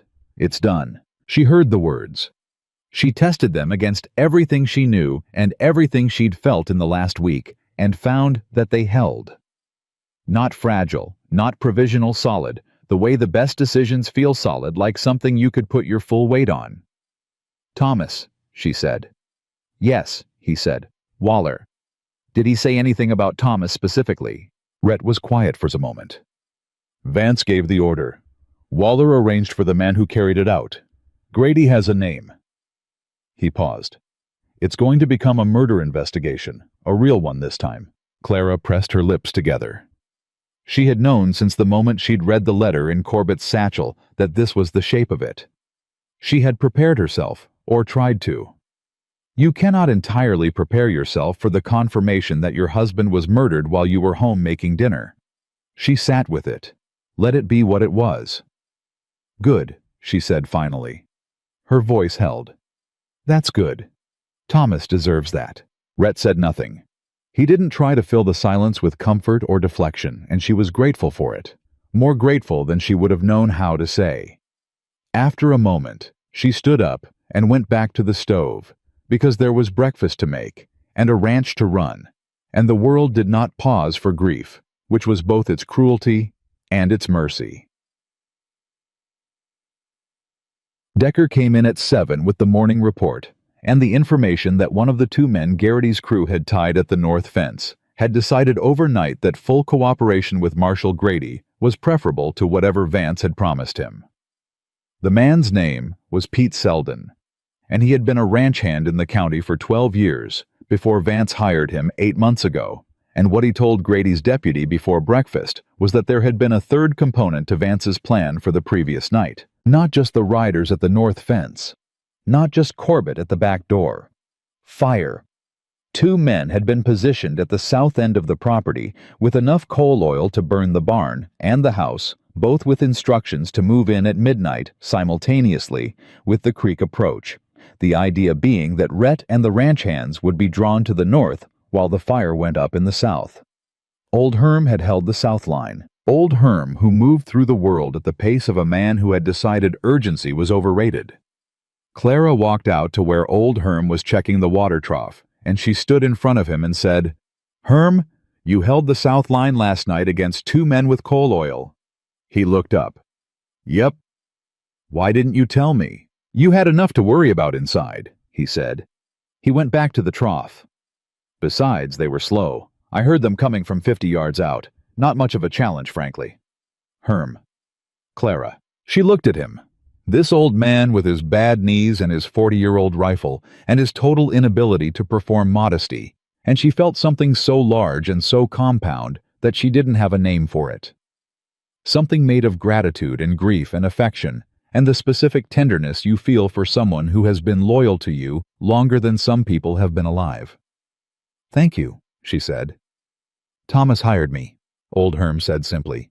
"Way I see it, I work for both of you." He went back to the trough.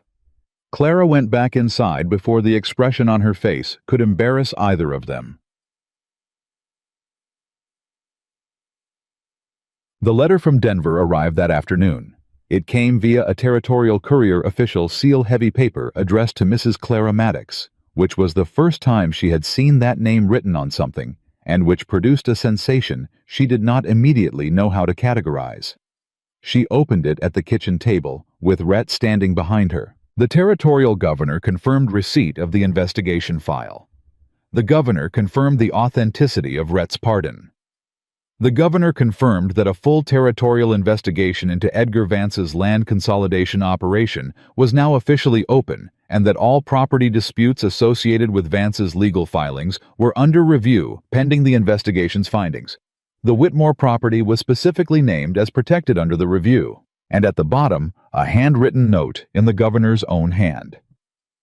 The survey evidence provided by Mrs. Maddox together with Mr. Waller's statement is sufficient to initiate criminal proceedings. Well done. Clara folded the letter. It's over, Rhett said. He said it quietly the same way he'd said it that morning, but now it had the weight of paper behind it and not just his word. It's over, she agreed. She sat with the letter in her hands for a moment. Then she put it in the drawer with the injunction, and the survey copies the drawer of things that mattered, and she pushed it closed. Rhett, she said.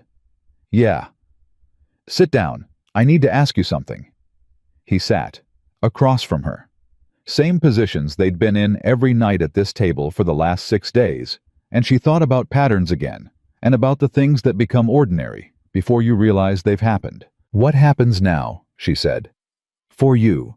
The file is submitted. Vance is arrested. Your brother. I'm going to go see Daniel, he said. When this is settled, tell him what happened. Make sure the family is all right. He paused. After that, I don't know. Do you want to go? She asked. Do you want to leave? He looked at her carefully.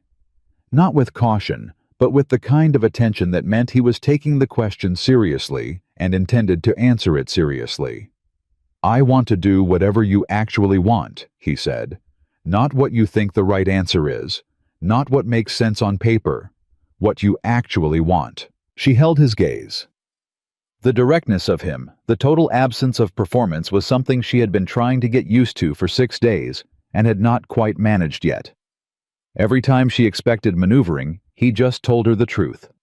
It was, she had decided somewhere around day 3, either the most honest thing she'd ever encountered in a man or the most sophisticated long game she'd ever seen. She had arrived somewhere in the last 24 hours at the conclusion that it was the former. I want you to stay, she said. She said it the way she'd been practicing it since about 3 in the morning, not as a question, not as a negotiation, just as the true thing. I want you to stay on this ranch, and I want to find out what we actually are when there's not a crisis to manage. She paused. I'm not telling you how it ends. I don't know how it ends. But I know I want to find out. He was quiet for a moment. Okay, he said. Okay, she said. And you'll go see Daniel. You'll be gone how long? A week, maybe 10 days. Then I'll expect you back in 10 days, she said. The north fence still needs finishing. His mouth moved. Not quite a smile. Something quieter than that, something that lived underneath a smile. I'll be back in 8, he said. He left 2 days later at first light. Decker was in the yard when Rhett brought his horse out. The two men stood a few feet apart for a moment, and something passed between them. Not warmth exactly, not yet, but the beginning of the distance closing. Decker held out his hand. Rhett shook it. Old Herm was at the gate. Don't get shot, he said. Doing my best, Rhett said. Clara was on the porch. He walked over and stopped at the bottom of the steps, didn't come up, didn't close the distance between them any further than that. She stood at the top and looked down at him and thought that she had spent a great deal of the last 8 days making decisions under pressure, and this was the first one that felt entirely free. No court, no deadline, no threatening note, no fire. Just a man on a horse and a woman on a porch, and the choice of what to say. Be careful, she said. Always am, he said. You are categorically not always careful, she said. You walked into a courtroom full of people who were afraid of you and offered to marry a stranger. That is not careful. That was calculated, he said. It was reckless, she said. It worked, but it was reckless. He looked at her. That expression again, the one she'd been seeing more often in the last few days. The one that lived in the space between what he was thinking and what he chose to say. "I'd do it again," he said. She held his gaze. "I know," she said. "So would I." He held the look for one more second. Then he put his hat on mounted and rode out through the gate without looking back. Old Herm closed the gate behind him. Clara stood on the porch until the sound of hoofbeats faded. Then she went inside and made breakfast for 3, the way she had been doing for 6 days, and the kitchen felt different, but not empty, bigger maybe. Like something had opened up in it that she hadn't known was closed. He came back in 7 days. He came back with Daniel. Clara opened the door and found Rhett on the porch, and behind him, slightly to the side, a thinner, younger version of him. Same dark eyes, same jaw, same stillness, with 2 small girls pressed against his legs and a woman holding his arm. "This is my brother," Rhett said. "Daniel. His wife Nora. The girls are May and Bess," Daniel said. He had a quiet voice. His hands, Clara saw immediately, were scarred, the skin pulled tight across the knuckles and palms, the marks of the fire. He held them in front of him without hiding them, but she could see that he was aware of them, the way you're always aware of the things that have changed you. "Rhett told us everything, about what you did, about the file." He paused. "The property that Vance took from us, the governor's review is going to look at it. It's in the file specifically," Clara said. "I made sure Rhett included the details before it went to Denver." Daniel looked at her, then at his brother. Something moved between them, brothers talking in the space where words aren't, and whatever it was, it settled something in Daniel's face that had been tight. "Thank you," Nora said. She was a small woman with steady eyes and the look of someone who had carried more than her share without complaint for a long time. Clara recognized the look. She had been wearing it herself for 6 months. "Come inside," Clara said. "All of you." Cheered. They stayed 4 days. In those 4 days, Clara learned things about Rhett Maddox that she could not have learned any other way, through his brother's eyes, through the way he was with the girls, through the old stories that came out over supper and made Daniel laugh and made Rhett look at the table with the expression of a man who was genuinely embarrassed, which she had not seen on his face before, and which she found, to her own amusement, entirely disarming. She learned that he had been the one at age 12 to teach Daniel to ride, that he had a habit of fixing things around whatever house he was in without being asked. She noticed this because he quietly repaired the kitchen window latch on the second morning and didn't mention it. That he actually read not just occasionally, but with the focus of someone who had spent years in places where books were the only company worth having. She learned that Daniel trusted him completely and without reservation. That was, she decided, the most informative thing. On the last night before Daniel's family left after the girls were asleep, and Daniel and Nora had gone to bed, Clara and Rhett sat at the kitchen table in the particular quiet that had become theirs. "Your brother is a good man," she said. "He is," Rhett agreed. "The girls are going to be fine." She'd watched May and Bess for 4 days. Their resilience, their laughter, the way they'd already started claiming corners of the house as their own. Children that age, they bend without breaking. "They get that from Nora," Rhett said. Then, and from watching their father refuse to. She looked at him. "You're proud of him?" "Every day," he said simply. She turned her cup in her hands. "I've been thinking," she said, "about what I said before you left, about wanting to find out what we are." He waited. "I've been finding out," she said. "This week, watching you with your family, watching you on this ranch." She paused. "You fixed the window latch." "It was sticking," he said. "You didn't tell me." "It was a window latch," he said. "It didn't require an announcement." "No," she agreed. "It didn't." She looked at him. "That's what I mean.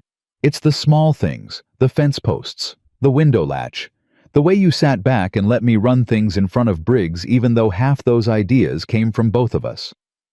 She stopped. "You're not trying to take over. You're not performing goodness for my benefit. You just are who you are in the actual day-to-day of it. He held her gaze. Clara, I'm not finished, she said. He stopped. I was married for 7 years to a man I loved, she said. A genuinely good man who I chose freely and who chose me. I know what it feels like when something is real. She pressed her hands flat on the table. This is real. Whatever it is, whatever it becomes, it's real. And I'm not going to pretend otherwise because it happened fast, and it happened sideways, and it started in a courtroom instead of a church. She paused. I'm saying I'm in. Both feet. Whatever that means for us, I'm in it. Rhett was quiet for a moment. You know I'm not an easy man, he said. I've been on the move for 7 years. I don't have a lot of practice being anywhere. I know, she said. I'm going to make mistakes, he said. I'm going to handle things wrong sometimes.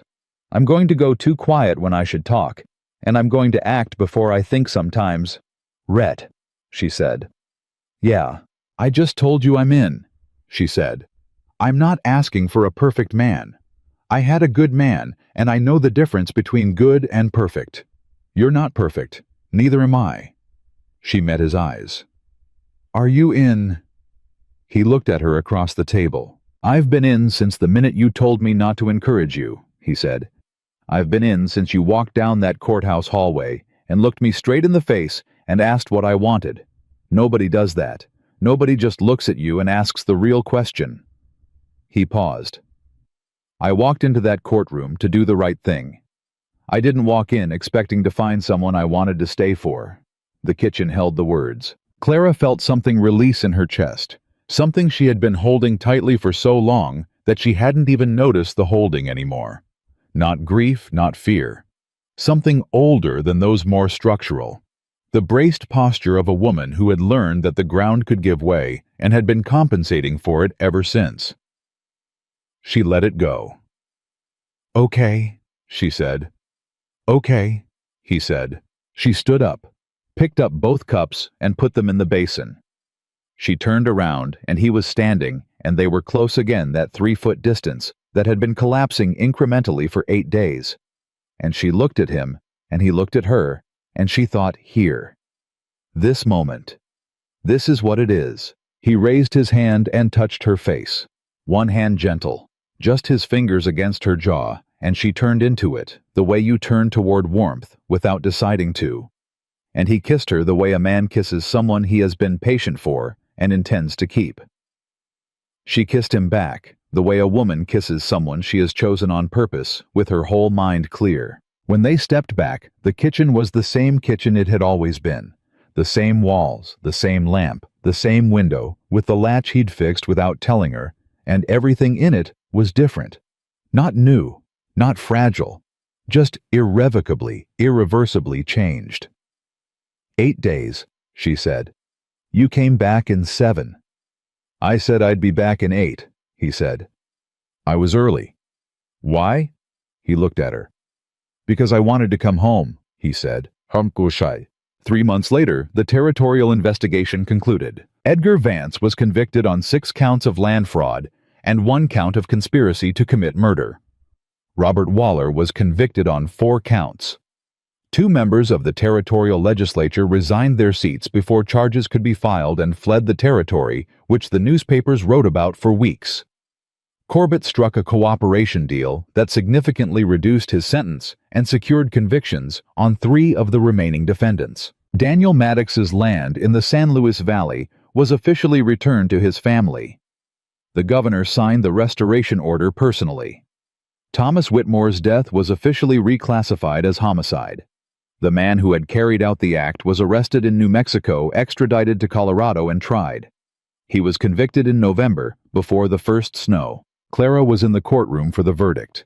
Rhett sat beside her. She held his hand through the reading, and she did not cry, not because she wasn't feeling it, but because what she felt was too complete for tears. It was justice, which is different from comfort, which is harder to earn and heavier to hold and worth exactly everything it costs. When they walked out of the courthouse, it was the same courthouse where everything had started, the same steps, the same street, and she stopped on the top step and looked at the town spread out below her, the people, the ordinary afternoon of it, the feed store and the mercantile and the post office, and Ruth Gallagher visible through the mercantile window. The whole living, breathing daily fact of Gracie Falls carrying on exactly as it always had. And she thought about Thomas. And she thought about the ranch. And she thought about the woman who had sat in a courtroom 8 months ago with trembling hands and a gavel coming down. She didn't have trembling hands anymore. Rhett stopped beside her. He didn't say anything, which was the right thing. She took one breath, then she took his hand. "Let's go home," she said. They walked down the steps together into the ordinary afternoon, into the life they had built from nothing but necessity and honesty, and the stubborn insistence on standing, when every reasonable option said to fall, and the life held them, and the land held them, and the truth of what they had become to each other held them most of all. Clara Whitmore had walked into that courtroom alone, afraid and out of options. She walked out of this one with the ranch secured, the truth on record, her husband's name restored, and a man beside her who had chosen her on purpose, just as she had chosen him. And that choice, made in crisis and confirmed in quiet, had turned out to be the one that changed everything. She had not asked for any of it. She had fought for all of it. And everything she had fought for was exactly completely hers.